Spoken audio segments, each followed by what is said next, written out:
പുതിയൊരു വീഡിയോയിലേക്ക് എല്ലാവർക്കും സ്വാഗതം. ഇന്ന് നമ്മൾ തയ്യാറാക്കാൻ പോകുന്നത് നല്ല ടേസ്റ്റിയായ നല്ലൊരു സ്നാക്സാണ്. അതിനായിട്ട് ഒരു നേന്ത്രപ്പഴം നമ്മൾ എടുത്തിട്ടുണ്ട്. കൂടാതെ അതിനൊപ്പം തന്നെ ഒരല്പം പച്ചീർക്കിളി കൂടി എടുത്തിട്ടുണ്ട്. നേന്ത്രപ്പഴം ഒന്ന് തൊലി കളഞ്ഞ് ഒന്ന് നീളത്തിൽ കട്ട് ചെയ്തെടുക്കാം. ഇതുപോലെ നമ്മൾ നീളത്തിൽ കട്ട് ചെയ്തെടുത്തിട്ടുണ്ട്. ഇനി ഈ ഈർക്കിളിയിലേക്ക് ഈ പഴം ഒന്ന് കുത്തി കൊടുക്കാം. എല്ലാം നമ്മൾ ഇതുപോലെ ഒന്ന് കുത്തിയെടുത്തിട്ടുണ്ട്. അധികം പഴുത്ത ഓവറാകാത്ത പഴം വേണം, അല്ലെങ്കിൽ അളിഞ്ഞു പോകും. ഇതുപോലെ ഒരു മീഡിയം പഴുത്തിട്ടേ ഉണ്ടാകാവുള്ളൂ. ഇതുപോലെ നമ്മളപ്പോൾ കുത്തിയെടുത്തിട്ടുണ്ട്. ഇനി ഇത് തയ്യാറാക്കുവാനായിട്ട് പാൻ അടുപ്പത്ത് വെച്ചതിന് ശേഷം ഇതിലേക്ക് നമുക്കൊരല്പം റവ എടുത്തിട്ട് കൊടുക്കാം.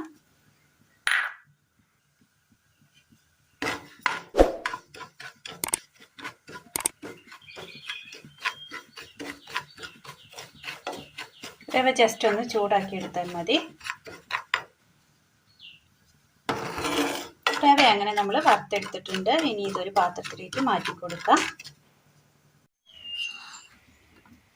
ഒരു പാത്രം എടുത്തതിന് ശേഷം നമ്മൾ ഈ പാത്രത്തിലേക്ക്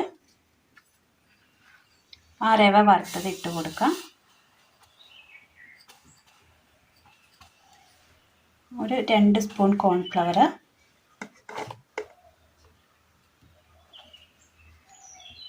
ഒരല്പം ഉപ്പ്, ഒരല്പം മഞ്ഞൾപ്പൊടി, ഒരല്പം മുളക് പൊടി,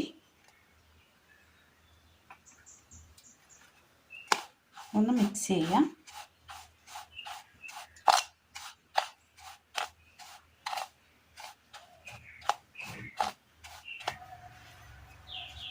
എല്ലാം നന്നായി ഒന്ന് മിക്സ് ചെയ്തെടുത്തിട്ടുണ്ട്. നമുക്കിനി ഇതിനകത്തേക്ക് ഒരല്പം വെള്ളം കൂടി ഒഴിച്ചു കൊടുത്ത് നന്നായി ഒന്ന് മിക്സ് ചെയ്തെടുക്കണം.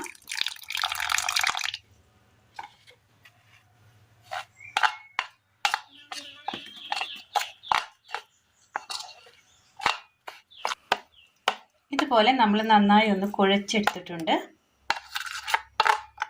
റവ ആയതുകൊണ്ട് തന്നെ വെള്ളം കുടിക്കാൻ ചാൻസ് ഉണ്ട്. അതുകൊണ്ട് അതനുസരിച്ച് വേണം നമ്മൾ വെള്ളം ഒഴിച്ച് കൊടുക്കുവാനായിട്ട്. ഈ ഒരു ലൂസിൽ നമ്മൾ എടുത്തിട്ടുണ്ട്. ഇനി ഇത് ഓരോ സ്റ്റിക്കും ഇതിനകത്തേക്ക് ഒന്ന് മുക്കി കൊടുക്കാം.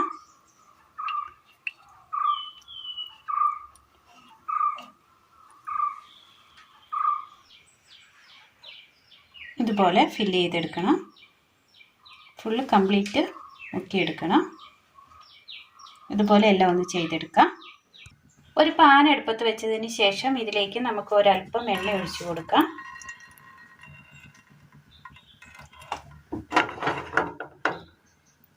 ഇനി ഇതിലേക്ക് നമ്മൾ തയ്യാർ ചെയ്ത് വെച്ച് ഓരോ സ്റ്റിക്കും വെച്ച് കൊടുക്കാം.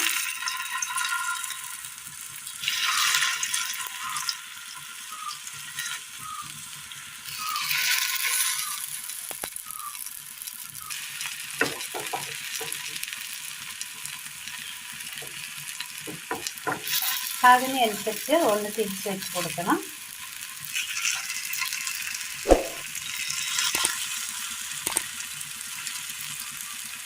ഇനി ഇതുപോലെ എല്ലാം ഒന്ന് ചെയ്തെടുക്കാം.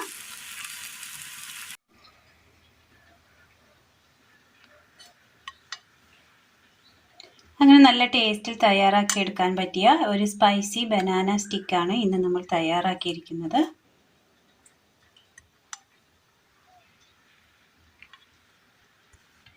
നല്ല ടേസ്റ്റിൽ നമുക്ക് തയ്യാറാക്കി എടുക്കാൻ പറ്റിയ നല്ലൊരു സ്പൈസി ബനാന സ്റ്റിക്കിയാണ് ഇന്ന് നമ്മൾ തയ്യാറാക്കിയിരിക്കുന്നത്. നല്ല ക്രിസ്പിയാണ്. ഇത് വേണമെങ്കിൽ ടൊമാറ്റോ സോസിൽ മുക്കി കഴിക്കാവുന്നതുമാണ്.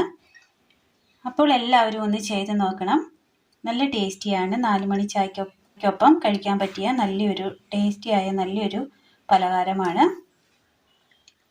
അപ്പോൾ ഇന്നത്തെ വീഡിയോ എല്ലാവർക്കും ഇഷ്ടമായി എന്ന് വിചാരിക്കുന്നു. വീഡിയോ ഇഷ്ടമായാൽ ഒന്ന് ലൈക്ക് ചെയ്യാനും ഷെയർ ചെയ്യാനും സബ്സ്ക്രൈബ് ചെയ്യാനും മറക്കരുത്. പ്രിയ കൂട്ടുകാരിലേക്ക് ഒന്ന് ഷെയർ ചെയ്തയക്കുകയും വേണേ. Thank you.